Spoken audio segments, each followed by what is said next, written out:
Olá, eu sou a professora Andréia Tonani e estou aqui com você na disciplina de Fundamentos de Economia para fazer uma revisão, sobre a importância da ciência econômica e, em particular, da microeconomia para a sua formação aí profissional, Então, nós vamos começar falando da importância de se compreender esse universo da economia, E como é que esse universo, na verdade, ele vai servir como ferramenta para a sua atuação profissional, Então, imaginem vocês que quando a gente fala aí de formar um gestor, de formar um administrador, Enfim, de formar profissionais aí das mais diversas áreas, Nós sabemos que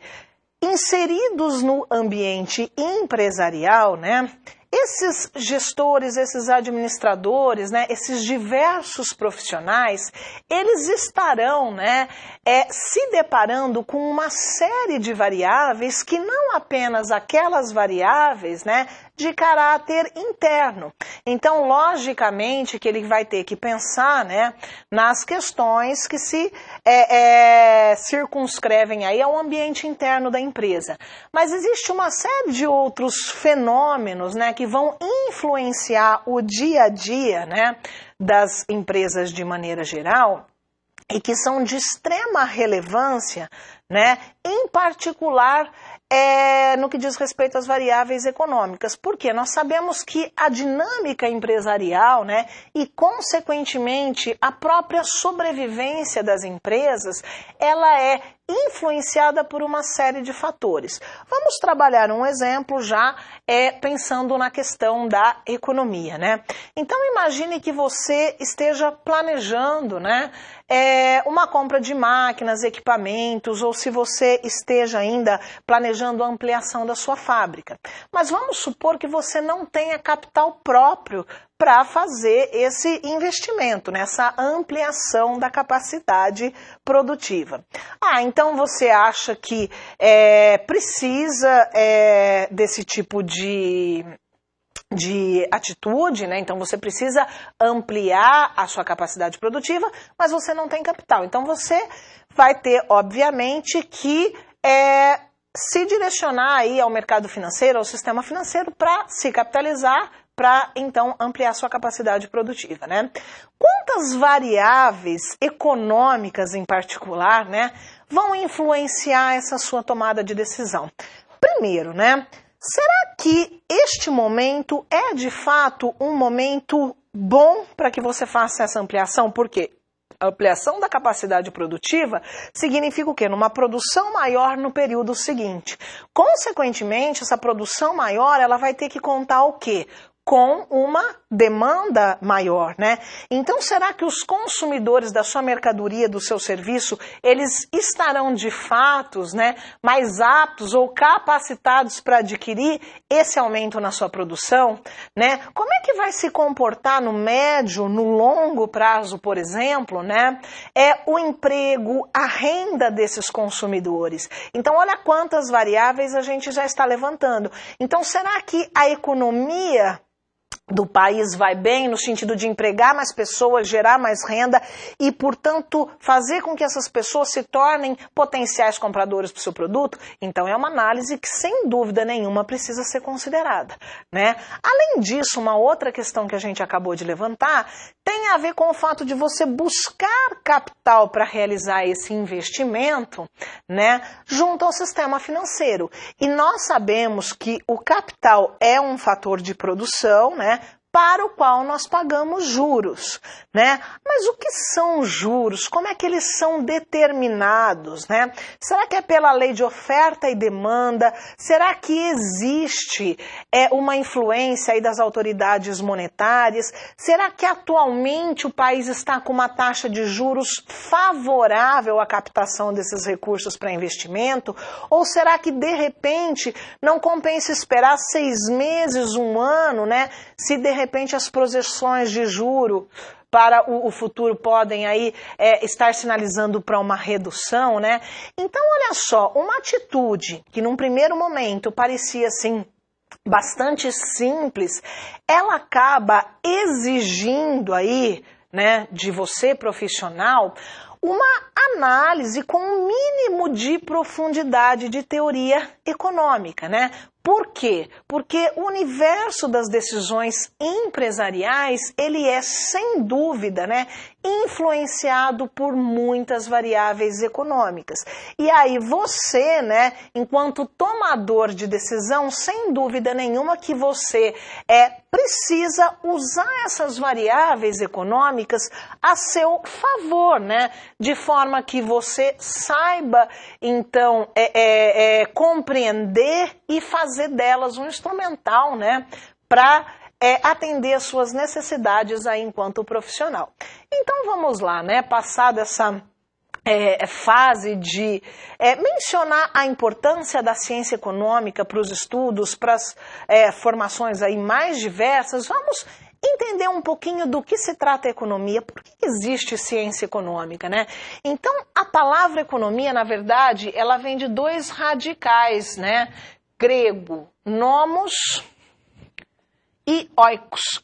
Oikos, casa, nomos, regra, lei, né? O que seria a lei da casa, a norma da casa? Na verdade, nós estamos nos referindo, né, à necessidade de administração da casa. Mas a qual casa eu estou me referindo, né? Na verdade, a gente, dentro da ciência econômica, a gente passa pelo âmbito da administração do orçamento familiar, sem dúvida nenhuma, né? Mas essa casa ela é muito mais ampla. Ela vai para a empresa, seja privada, seja pública, ela vai para a economia do país, né? Agora a questão, por que existe a necessidade de se administrar, de haver normas e regras para essa casa, né? Então vamos pensar aqui um dos primeiros conceitos aqui relacionados, ou uma das primeiras definições da economia. A economia é uma ciência que estuda aí, né, a alocação ou administração de recursos escassos para a produção de mercadorias e serviços de forma a atender às necessidades da sociedade, maximizando a sua satisfação. Então, na verdade, por que é importante que a gente administre, né, essa casa, né? Na verdade, essa administração, ela está intimamente relacionada à questão da escassez de recursos, né? Então, se eu tenho poucos recursos, com certeza, né, eu vou ter o quê? Uma dificuldade para atender a todas as necessidades. Então, vamos pensar o seguinte, de um lado estão recursos escassos, né? Então, nós temos terra, mão de obra, máquinas, equipamentos, que são finitos, né? Eu não estou pensando só em recurso financeiro necessariamente, mas imaginem vocês, por exemplo, países com uma extensão territorial pequena, como é o caso, por exemplo, do Japão, ou ainda, às vezes até pode ter uma extensão territorial maior, né? Mas pode ser que as terras elas não sejam aí agricultáveis e assim por diante. Então o fato é que os agentes de maneira geral, quem são esses agentes? Consumidores, empresas públicas ou privadas, os governos dos países, eles se deparam com essa escassez, né? Recursos limitados. Por outro lado, as necessidades da população, elas são o quê? Potencialmente ilimitadas, elas são crescentes. Até eu coloquei aqui, ó, nós temos desde necessidades mais básicas, como saúde, alimentação, saúde, até necessidades que vão o quê? Que vão aumentando à medida que as sociedades vão se modificando. Então, por que essas necessidades são potencialmente ilimitadas, né? Primeiro, porque a população, ainda que a taxas decrescentes, a população vai crescendo ano a ano. Então, são mais pessoas dependendo de alimentação, saúde, educação, transporte público, habitação, moradia, vestuário e assim por diante. Só que além do crescimento populacional e das necessidades básicas, né, relacionadas a esse aumento da população, nós temos que pensar que A tecnologia vai mudando, as sociedades vão se transformando culturalmente e isso vai gerando necessidades. Por exemplo, olha, eu coloquei aqui um celular, né? Então uma viagem de navio, são de fato necessidades? Depende do contexto em que você está inserido, né? Então se eu tenho, por exemplo, um celular que fala, acessa a internet, mas é lançado um outro modelo, será que de fato, né, é uma necessidade esse outro aparelho? Pode ser que o contexto te leve, enquanto consumidor, a acreditar que sim, aquele bem é um bem necessário. Fora que existem outras questões, né? Então, recentemente, né, foi publicado um artigo que se chamava, num jornal aí de circulação nacional, que se chamava assim, As Viúvas da Previdência, né? Todos vocês, com certeza, já devem ter ouvido falar que a questão da Previdência é um dos grandes problemas aí em termos de finanças governamentais, né? Não só do Brasil, mas nos países do mundo de maneira geral. E aí o que é que acontece, né? Quando a gente vai tendo uma mudança cultural, o que é que acontece? A gente vai descompensando ainda mais essa balança de recursos escassos e necessidades ilimitadas. Por exemplo, é muito comum hoje nos depararmos, né, com casais compostos de faixa etárias diferentes. Então, antigamente, a mulher de 20 casava com o cara de 20 e assim por diante. Hoje é comum você ter uma mulher, um homem mais velho casando com uma pessoa 20, 30 anos mais jovem, né? Como é que isso pode impactar na questão da escassez de recurso e nas crescentes necessidades, né? Imagine vocês que quando o cônjuge mais velho vem a falecer, né, o benefício da Previdência passa automaticamente, então, para a pessoa, né, para o cônjuge que ficou viúvo.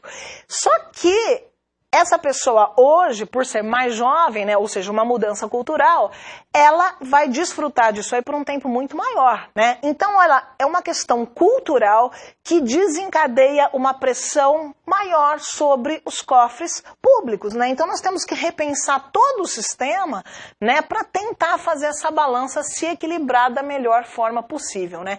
Então, de fato, são muitos os fatores, né, que vão gerar aí essas necessidades ilimitadas, né? De forma que a gente, então, consegue entender a importância de uma ciência que busca direcionar, que busca alocar os recursos da melhor forma possível.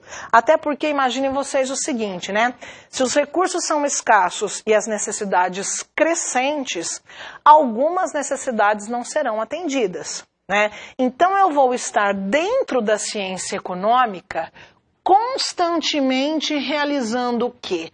Escolhas, né? Então, por exemplo, eu enquanto consumidor, né, recebi o meu salário. Se eu recebi o meu salário e passei a tarde no shopping comprando roupa, é provável que eu vá deixar de pagar, por exemplo, né, a escola dos meus filhos, o financiamento do meu carro e assim por diante, né? Então, quando eu escolho A, eu perco B. Se eu escolho B, eu perco C e assim por diante, né? Então, o fato de eu conviver com um cenário de escassez gera a necessidade de eu escolher entre as diversas alternativas, de eu alocar recursos para uma ou outra finalidade. E automaticamente eu vou gerar o quê? Eu vou gerar uma perda. Essa perda tem um nome, né? Se chama custo de oportunidade.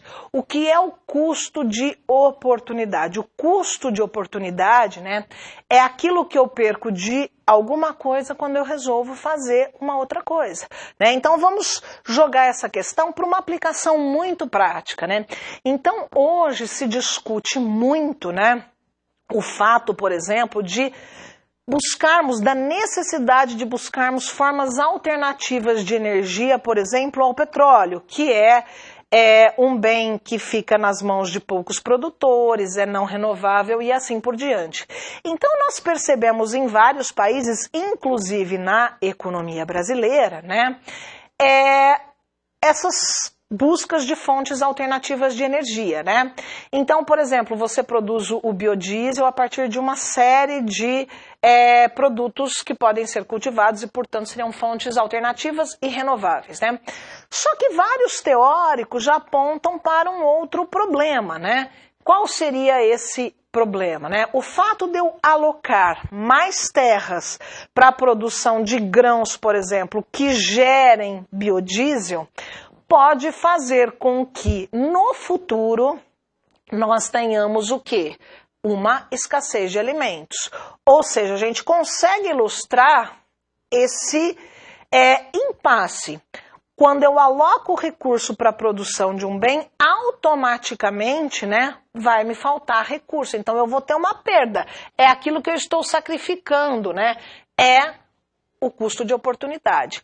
A ciência econômica, na verdade, ela vai auxiliar no sentido de orientar os agentes no que diz respeito à forma de alocação ou direcionamento desses recursos. Por exemplo, é interessante fazer essa troca, alocar mão de obra, alocar terra, né, direcionar esses fatores de produção para a produção de matéria-prima para esses combustíveis alternativos, ou é interessante alocar esses recursos aí para a produção de alimentos? O que é mais eficiente? Então, a ciência econômica, né, ela traz como primeiro plano a busca de uma eficiência alocativa, ou seja, né, eu preciso aproveitar esses recursos de forma a não ter aí desperdícios, correto? Né?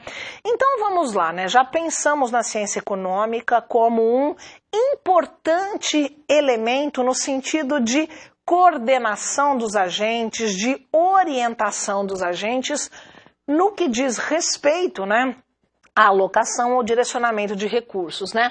Mas pensem vocês, para que a ciência econômica possa criar teorias, possa criar instrumentos de orientação mais precisa, né, para esses agentes, ela precisa ter o quê? Uma técnica de estudo, né, uma metodologia de análise, né? E é sobre isso que nós vamos então falar neste momento, né? Começamos aqui com o fato da ciência econômica trazer geralmente exemplos simplificados, né? Então, muitas vezes, né, quando a gente vai falar sobre uma determinada teoria, então vamos falar que vamos supor que eu vou apresentar para vocês uma teoria de comércio internacional. Então eu vou falar assim, olha, vamos supor que eu tenha dois países, o país A e o país B. Esses países produzem dois bens, laranjas e bananas. Aí sempre tem alguém que fala assim, olha, mas existem muitos países, não apenas dois, existem muitas mercadorias, não apenas duas. Como é possível simplificar dessa forma? Na verdade, é necessário. O que é um modelo? O modelo é um instrumento de que a ciência econômica vai fazer uso, assim como outras áreas do conhecimento, e que simplificam a realidade. Por quê? Se eu apresentar a realidade tal como ela é, com a quantidade de informações, na verdade nós teremos problema para identificar o que causa o que, ou seja, o que é causa e o que é efeito, né? Então, se nós pegarmos, por exemplo, né, pega um GPS é um modelo, ele simplifica a tua rota, ele não traz aquele excesso de informações da vida real, da mesma forma a ciência econômica, né? Outra coisa, hipótese do ceteris paribus, a ciência econômica, ela, na verdade, ela precisa identificar o que é causa e o que é efeito. Só que ao contrário de muitas outras áreas do conhecimento, né, ela não tem como fazer experimentos. Ela não é uma ciência, né, empírica. Eu não posso ficar fazendo testes como algumas outras áreas do conhecimento, né?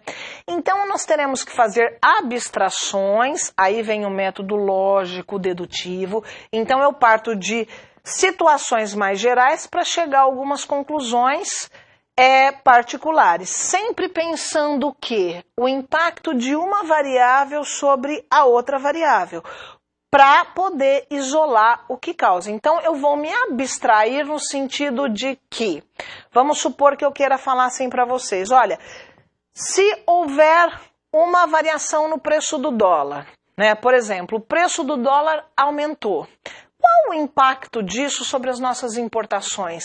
a compra de mercadorias de fora. Aí você meio que intuitivamente vai falar assim, se a moeda estrangeira está mais cara, eu devo comprar menos. Sim, né? Ceteris paribus, ou seja, nada mais mudou, né? Por que eu preciso disso? Se eu disser para você, vamos fazer uma análise mais ampla. O preço do dólar mudou, mas a sua renda mudou? O preço do dólar aumentou, mas a sua renda mudou? O que vai acontecer com as importações? Você vai falar, agora eu fiquei confuso. Por quê? O preço do dólar mudou, eu vou importar menos, mas se eu estou mais rico, então aí fica difícil estabelecer o que está causando o quê? Então a gente vai sempre tentar estabelecer relação de causa e efeito, simulando um ambiente assim de constância das outras variáveis. Por fim, né, a análise econômica ela sempre faz aquela análise estático-comparativa. Ela vai comparar duas situações aí de equilíbrio, sem se preocupar aí muito com o caminho ou o processo intermediário, né? Então, se eu quiser analisar, por exemplo, o impacto do dólar sobre as importações, eu vou ver o dólar no valor X, a importação era tanto, o dólar no valor Y, a importação é tanto. O que aconteceu no meio do caminho, muitas vezes a gente vai desconsiderar. Então, a gente considera as duas situações aí de equilíbrio, né? Vamos lá, né? Falamos aí sobre as técnicas que a ciência econômica faz uso, né? Vamos agora pensar na divisão da ciência econômica em microeconomia e macroeconomia. O que é a micro, né? O próprio nome já remete, micro tem a ver com pequeno. Então, na microeconomia, a gente vai pensar a economia não como um todo, mas sim em partes, né? Então a gente vai estudar o comportamento das famílias, o comportamento das empresas, né? E a interação desses agentes. Então eu vou estudar, por exemplo, olha, formação de preços no mercado de laranja, né? Eu vou estudar, assim, o mercado de mão de obra para o setor de automóveis e assim por diante. São partes, né? São análises parciais. Ao contrário da macroeconomia, né? Onde eu vou pensar o quê? Eu vou pensar o todo, eu vou pensar o conjunto da economia, o agregado. Então a gente vai falar de PIB, de inflação, de contas públicas, do desemprego da economia brasileira, de economia internacional e assim por diante, né? Na verdade, a micro e macro estão relacionadas, porque a parte influencia o todo e o todo influencia a parte, né? Mas é mais uma questão aí de caráter didático, né? Para facilitar o aprendizado aí da ciência econômica, né? Pensando a importância da ciência econômica e o próprio, da microeconomia, melhor dizendo, né? E o próprio desenvolvimento, né? A microeconomia, ela vai se desenvolver de forma mais forte a partir do século XIX, com a escola marginalista ou utilitarista, né? Só para que vocês tenham uma ideia, né? A ciência econômica, ela começa a aparecer de forma mais sofisticada, né, em termos de teorias sistematizadas, no século XVIII com Adam Smith, na obra A Riqueza das Nações. Só que na obra A Riqueza das Nações, o Adam Smith pensa no todo, né? Então, quais fatores causam o enriquecimento de um país? Então, está em foco a macro. No século seguinte, né, teóricos marginalistas ou utilitaristas, eles vão pensar análises parciais da economia. Então, eles vão começar a pensar a ciência econômica, né, de uma visão diferente até daquela que vinha tendo teóricos como Adam Smith, como Ricardo, né? Porque até então se acreditava que o preço de um bem estava o quê? Estava relacionado ao seu custo de produção. Então nós tínhamos os teóricos do lado da oferta, ou seja, é a produção, é o custo de produção que vai dar o valor de um bem.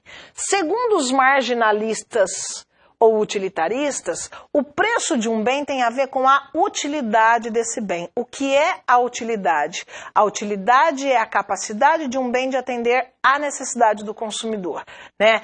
Quanto mais útil, mais ele vai ser demandado, maior o seu valor, né? Só que aí aparece um exemplo aí que complica um pouquinho essa questão, que é o chamado paradoxo da água e do diamante, né? O que é mais útil, a água ou o diamante? Com certeza, a água, né? Eu não consigo passar muitos dias sem água. Eu consigo passar minha vida inteira, com certeza, sem um diamante. Aí os utilitaristas ou marginalistas, né, que é essa escola que dá o pontapé inicial para o desenvolvimento da microeconomia, eles começaram a pensar, se a água é mais útil que o diamante, por que o diamante é mais caro? E aí, então, vem o termo marginalista. Porque o que importa não é a utilidade marginal de um bem, mas sim a utilidade, não é a utilidade total de um bem, mas sim a utilidade marginal. O que é marginal? É aquele que está à margem e vai ser acrescentado ao processo. Então, o que é a utilidade marginal? É o quanto de satisfação você vai ter a mais quando eu te der um bem.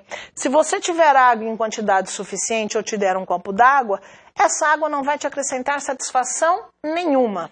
Por quê? Você já tem tanto quanto precisa. O diamante, por que você se dispõe a pagar mais por ele? Porque você tem pouco, então a utilidade dele marginal é alta. Então, o conceito de marginal, ele vai ser um conceito amplamente utilizado em toda microeconomia, né? Então eu vou falar de utilidade marginal, receita marginal, lucro marginal, custo marginal. Então o que são esses conceitos?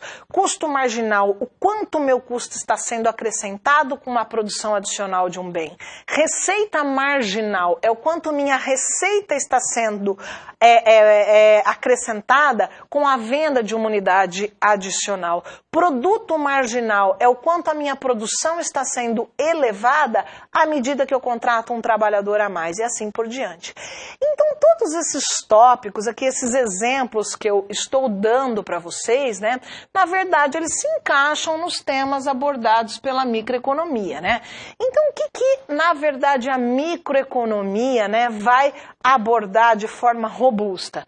Teoria do consumidor, né? Então o que é a preferência do consumidor, o que o consumidor deseja e, ao mesmo tempo, né, com quais restrições ele se depara. O que eu desejo, o que eu posso comprar. Então, nós vamos falar de preferência, de utilidade, de demanda, de restrição orçamentária. Vamos falar de teoria da firma na microeconomia, né? Então, a microeconomia, ela vai observar a empresa, a firma, como uma unidade técnica de produção, né? Então, a empresa, ela contrata fatores de produção e ela realiza a produção de mercadorias e serviços. Ela paga pelo uso dos fatores de produção e ela recebe por aquilo que ela está fornecendo, né? Então, nós vamos falar de custo, de lucro, de receita, de questões técnicas relativas à produtividade, né? Da mesma forma que a microeconomia aborda os mercados, né? O que é um mercado? É a interação entre consumidores e produtores, né? Então, como os preços são determinados nas mais diversas estruturas de mercado? Porque nós temos formação de preços em cenários de concorrência, tanto de comprador quanto de vendedor.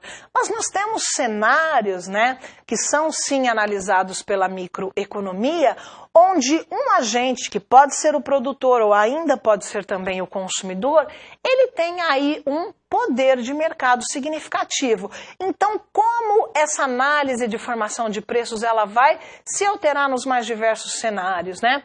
E por fim, a microeconomia ainda se preocupa com questões relacionadas ao equilíbrio geral e ao bem-estar, né? Nesse ponto nós estamos falando sobre o quê? Sobre a inter-relação dos mais diversos agentes, né?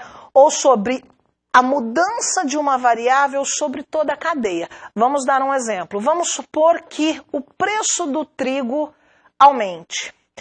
O preço do trigo se elevando, ele vai automaticamente afetar o consumidor daquele bem que faz uso do trigo, por exemplo, o pãozinho. Ele vai afetar o trabalhador que produz o pãozinho, né? Então, uma variável se alterando vai impactando de forma sistemática sobre toda a cadeia. Então, se, por exemplo, né, eu vou produzir menos pão porque a matéria-prima teve o seu preço elevado, né? O que é que vai acontecer com o salário, por exemplo, do trabalhador do setor que produz pães? Na outra ponta, o que é que vai acontecer, por exemplo, né, com a renda real do consumidor, já que o preço do bem que ele consome, no caso o pãozinho, sofreu alteração. Então esses impactos sistematizados, né, e subsequentes, eles são abordados aí pelo equilíbrio geral, né, e também a questão da teoria do bem-estar, que leva em conta a eficiência alocativa dos recursos. É isso, obrigado pela atenção.